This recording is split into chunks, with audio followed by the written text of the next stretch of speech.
Everything that happens in the world originates in the Torah.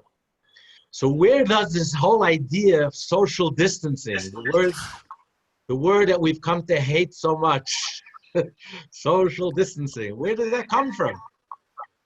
Well, the Alter Rebbe says that a Jew doesn't just learn the Parsha of the week, a Jew lives with the Parsha. We live with the times. It originates in this week's Parsha.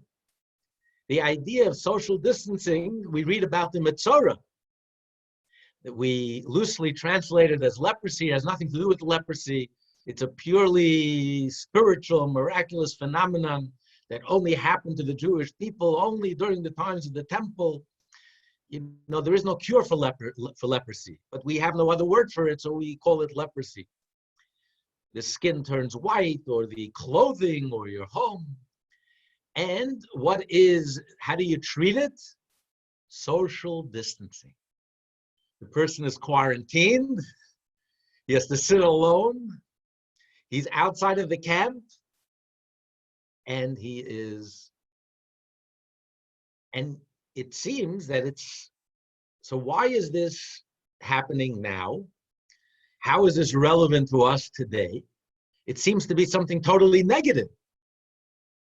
It's a horrible thing. It says the Metzorah is compared to death because it's so unnatural for a human being who's created to be social, to be quarantined, to be under house arrest, to be in isolation, to be social distancing is contrary to the whole essence of a human being. It seems to be a punishment or something negative. So what's the positive? How do we understand this? So if you delve deeper into the Metzorah, it's fascinating. The Torah says Adam, a person. Adam is the highest name for man. There are many names in Hebrew for man. In the Hebrew, Ish, Enosh, Gever. Adam is like Adam Harishon, the man who was created by Hashem himself. So when the Torah is speaking of leprosy, the Torah starts out with speaking about Adam, the highest level of man, the most fully realized human being, Adam. Kiyiyah, it will happen to be something that's sporadic. It happened. Nega, ba'ar b'sarik, in the skin, not in his bones, not in his flesh, in the skin, the outermost surface of the person. Nega means it just touches, even the skin, it just touches the skin. So you're talking about something that's completely external, superficial to the person. It's not really part of the person. It's something that happens to the most external, superficial part, the skin, and even the skin, it just touches the skin, and it discolors the skin. So why is it that nega only happens to the greatest person, Adam? And indeed, we find this whole idea of Metzorah only happened in the times of the temple when the Jews were on a very high spiritual level. When Hashem felt at home in this world, he had a house, a temple. The reason for Metzorah is because of Lashon Hara, like Miriam. Miriam spoke against her brother, Moshe, her younger brother, and she broke out she got saras. And the Jewish people waited for her for 7 days. She was isolated and quarantined outside the camp, and they had to wait for her, and out of respect, they waited for her for 7 days until she was cured. So today, if every time we spoke Lashon Hara, we would all be walking around in white. This only happens to Adam, a person who is perfect, a person who is whole. It's like his immune system is so robust, is so healthy that it rejects anything negative.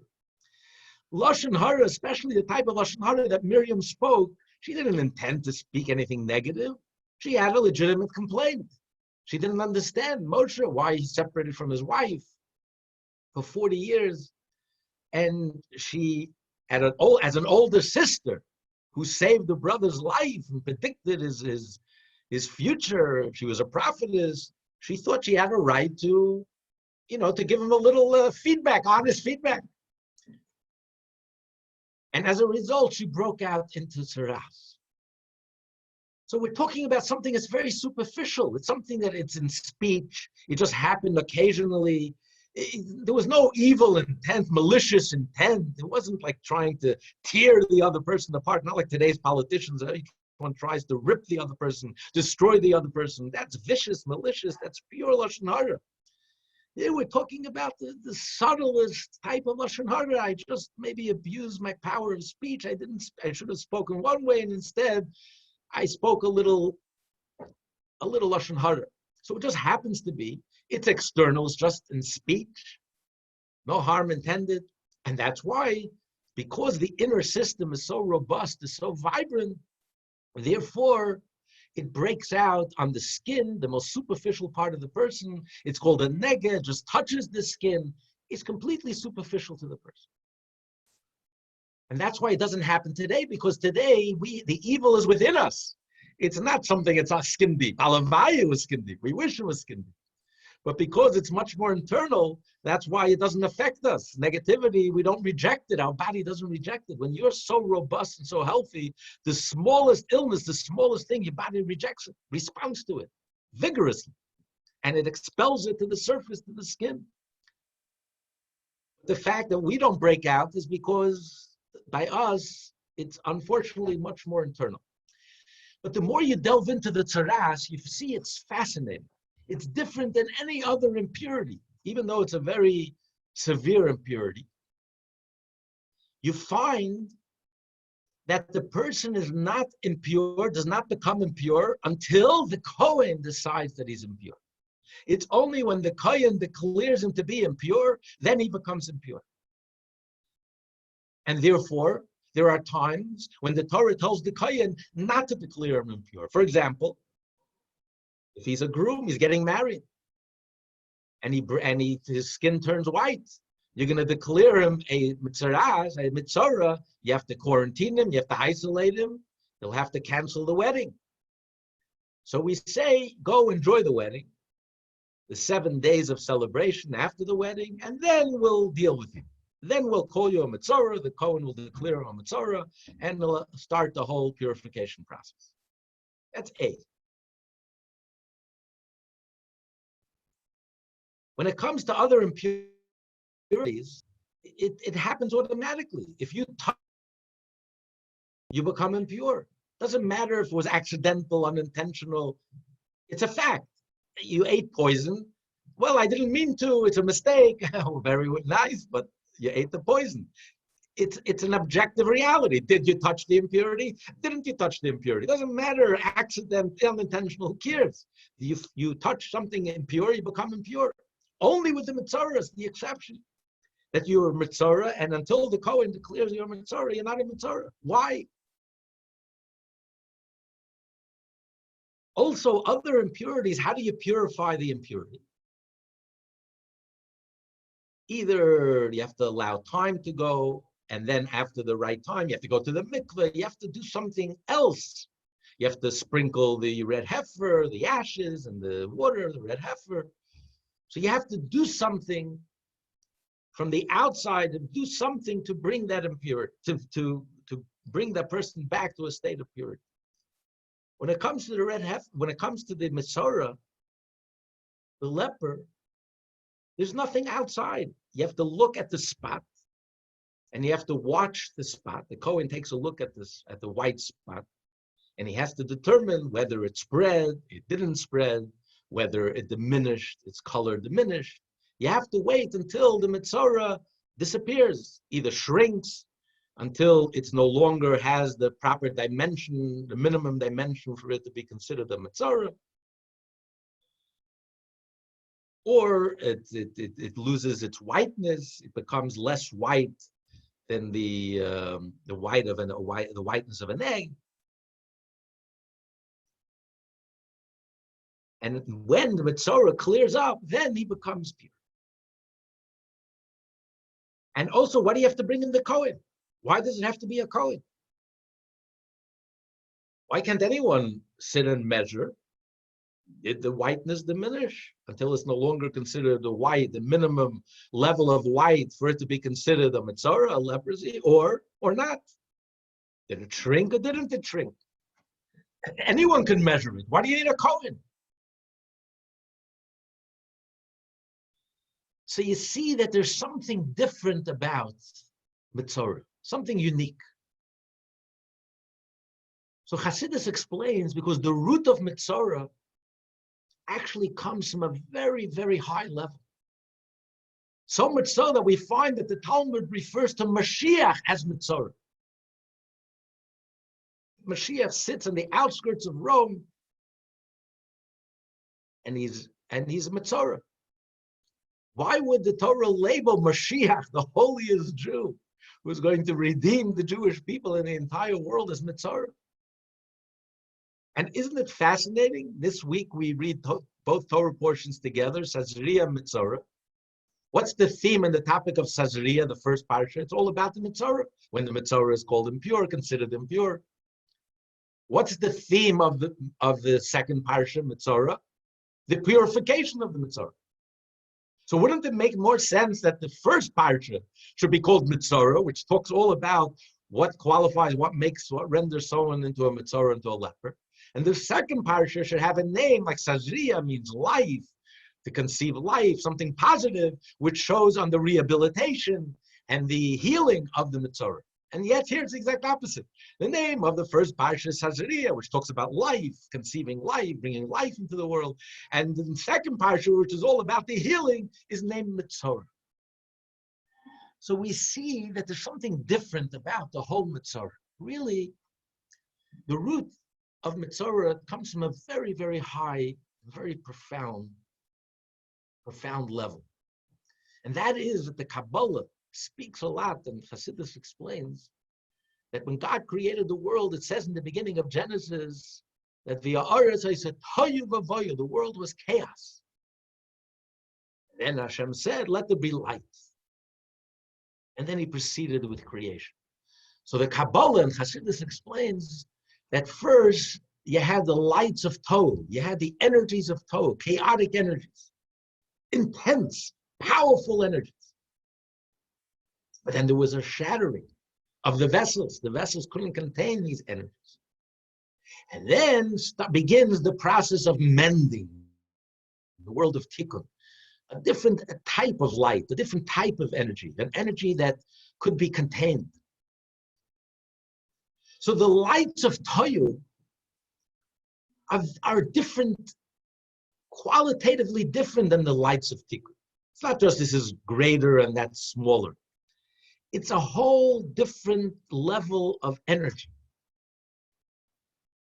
which is called Tohu, chaotic energy, powerful, intense energies. And how this reflects within us, within the person. You have the lights of Tikkun, those energies that are measured, defined. We can contain them. We can express them. We can be civilized. But then we have within us very powerful and very intense energies that we can't contain, we can't put into words. Powerful, deep rages or intense anxiousness or existential angst, very deep, deep, powerful emotions and feelings that we can't even put into words. And we can't even deal with it. But it's all like subconscious. Once in a while, we get a revelation of it. It's like a volcano underneath the earth. The earth has these powerful forces that once in a while just break through the surface. Powerful energies, chaotic energies that we just can't handle and contain. So a person deep down has very deep yearnings. We have very intense yearnings and feelings of angst and yearnings and restlessness. chaotic, powerful emotions that we can't even put into words. And we can't deal with it. So we remain submerged, we remain subconscious. We're not even aware it exists within us. Until you have a Freudian slip. And you say something and you shock yourself. Where did that come from? I didn't even know I had it in me. But you said it. It's you. Yes, it seems to be something external, superficial. I just let a word slip. I said something inadvertently by mistake. But wait a minute. Though that superficial word comes from deep down inside of you. It came from you. It didn't come from anyone else. It reveals a part within you that's so deep-rooted, that's so deep down, that you yourself are not aware. So when something negative emerges, that Freudian slip, you have to go digging deep. You have to go into the subconscious. You have to call the doctor, the spiritual doctor. You have to call the Kohen.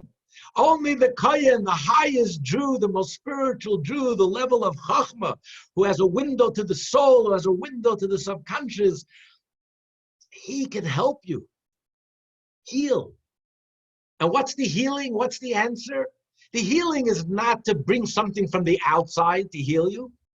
The healing has to come from within. You have to reveal this deep depth feeling, emotion. You have to get to the bottom and really reveal the positive of it, how it's all good. And in order to do this, you have to have social distance. You have to isolate yourself. Not only isolate yourself from others, you even have to isolate yourself from yourself. Because we're constantly social. We're constantly chattering to ourselves. We're constantly speaking. We never once are silent and just listen. Pay attention to your soul. Pay attention to what your neshama is saying. Our soul has a language of its own. We never listen. We never give it a chance. That's why it says in the code of Jewish law, before you daven, you have to enter 2 doors of the shul before you daven. And Shulchan Aruch says it means, what if the shul only has 1 door? It means you have to give it time. You have to sit silently as long as it would take you to enter 2 doors. You can't just jump in and daven. You have to create a space. You have to create an empty space. You have to remove yourself. You have to remove yourself from your ego. You have to silence yourself, silence that inner chatter, that socializing that we're constantly doing with ourselves or with others, and just get to a place that's beyond words. Listen to our neshama. Our neshama has a beautiful language of its own, if only we give it a chance to speak. But we never listen. We drown it out. We're constantly chattering and yapping and hacking it, so we don't create that space, that silence. So we're sending the Metzorah social distancing. Go isolate yourself, quarantine yourself. Listen. Internally, listen. The only way the nega is going to be healed, the Kohen is training. The Kohen is the spiritual psychoanalyst. The Kohen is the spiritual doctor who knows how to communicate with his soul, who knows how to reach his soul. He's training and teaching this person, I'm going to help you. You have the answer. I don't have the answer. The answer is within you. In that negativity is actually something very positive. The lights of Toyu, essentially at its root, at its core, are godly lights. They're powerful lights. They're very, very powerful lights. It says that Kabbalah explains that everything in this world has a root, a source, a heavenly root. And the higher something is on the wall, when the wall falls down, the higher it is in the wall, the farther away it falls from the wall. So non-kosher animals actually come from a much higher root and a much higher source than kosher animals. Which is why the attraction to something non-kosher is so powerful. And the example is the lion. The angels are compared to lions. A lion is a non-kosher animal. You go in many synagogues, you see the picture on the Aron. Non-kosher animals, a lion. What's a non-kosher animal doing right there up front? And the paraychas. Because at the root, at the source, these powerful energies, the non-kosher animals represent the world of Tohu, these chaotic, intense, powerful energies. The reason it's not kosher is because something gets lost in the translation. It's so powerful, we can't contain it, and therefore it was shattered, and it leads to negativity, to predatory, to vicious, intensely evil characteristic traits. But essentially, that very trait at the root, at the source, comes from a very deep, intense yearning for godliness, for Hashem. A deep, intense, existential angst that leads a person to this intense despair or intense nihilism. But at the root, at the source, it's truly godly. And that's why the Kohen is going to help the Metzorah help himself. The answer is within you. You already have the answer. In the Metzorah, in the Nega, you have the answer because it's really holy, it's really good, and the deepest level of holiness. But in order to access it, the Kohen is going to help the person by socially quarantining and social isolation, social distancing. From within and from without, it'll give you the chance to be able to focus, concentrate, to reveal that energy. And that's why, since this explains everything, since it's essentially holy and essentially good, that's why till you bring the Kohen into the picture, he's not automatically impure. Because essentially, it's really something positive. It just, something got lost in the translation, and we need the help of the Kohen to connect the root and the source and to allow it to emerge and to surface in all its beauty and all its intensity. And that's why you have to bring in the Kohen. And the answer is in the Nega itself. The Nega itself clears up. And that also explains, perhaps we can explain what's going on today. How so relevant this is. Because we are the Jewish people. The world is on the level of Adam. After 3,800 years, as the Rebbe said, all the sparks have been elevated. The Jewish people are perfect. As the previous Rebbe said, we are standing in uniform. Even our buttons are polished. Everything is ready. After so much Torah, so many mitzvot, so much godliness, mission accomplished. We're Adam. We've reached the perfection. Now, what is our last mission, our last job? We need those odos de Torah. We need that chaotic energy. We have to learn how to access and how to be able to internalize and to channel those chaotic, powerful energy, negative, which comes out in a negative way.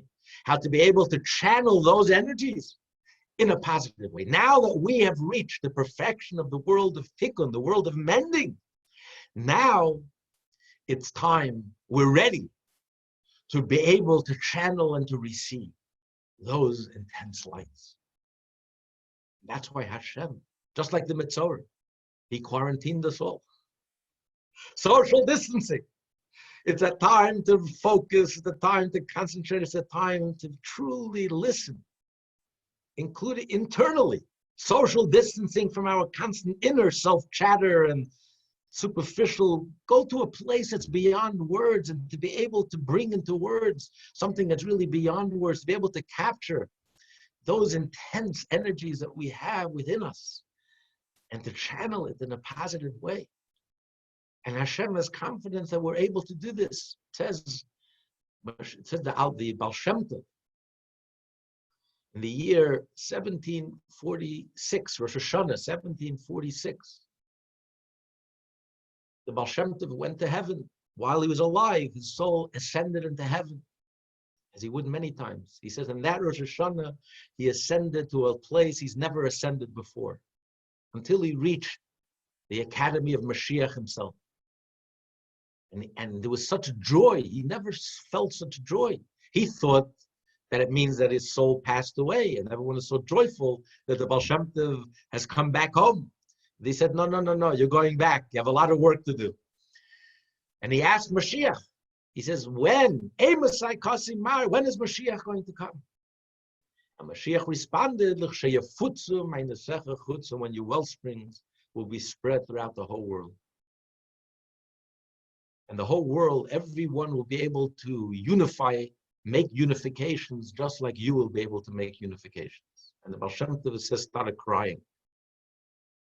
When will this happen? How is this possible?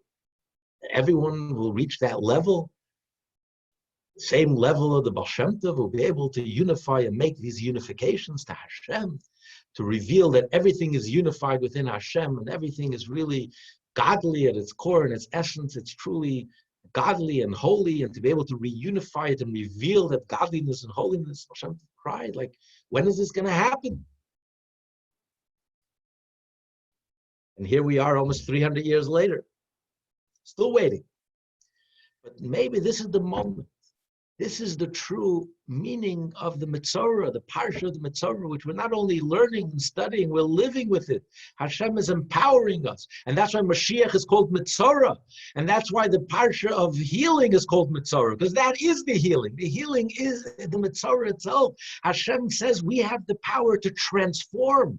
The healing of the Metzorah is a transformation, not to bring from the outside, to transform the negative itself. Nega sounds like negative.